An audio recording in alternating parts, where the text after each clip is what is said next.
2 minutes pour comprendre aujourd'hui le bilan urodynamique. Le bilan urodynamique, qu'est-ce que c'est? Je suis avec le professeur Yann Neusillet, vous êtes urologue et vous êtes membre de l'AFU. Alors, qu'est-ce que c'est et dans quelles conditions on recommande un bilan urodynamique? Le bilan urodynamique, c'est un examen fonctionnel qui va nous montrer comment fonctionne la vessie et le sphincter des patients lorsque ceux-ci souffrent soit d'incontinence urinaire, soit d'envie trop fréquente ou trop urgente d'uriner, soit à l'inverse d'une atonie vésicale, d'une vessie qui ne se vide plus. Ça va consister d'abord à faire une débimétrie, c'est-à-dire à objectiver la force du jet en urinant dans une machine avec une petite turbine qui mesure la force du jet. Ensuite, on met une petite sonde dans la vessie pour mesurer combien il reste déjà dans la vessie après avoir uriné, ce qu'on appelle le résidu.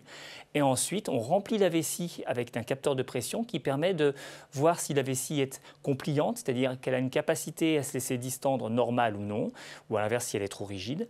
Et enfin, on retire ce petit capteur de manière à voir la force du sphincter, ce qu'on appelle la pression de clôture, c'est-à-dire est-ce que le muscle qui retient les urines est suffisamment efficace ou non.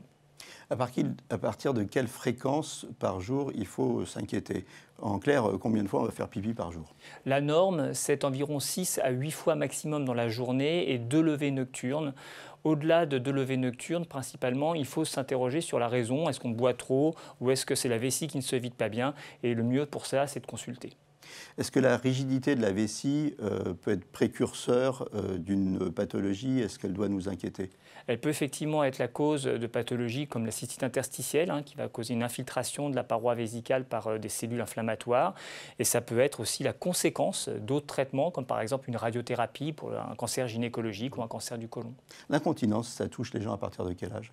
Alors, l'incontinence peut toucher les gens à partir de tout âge, principalement les femmes après accouchement.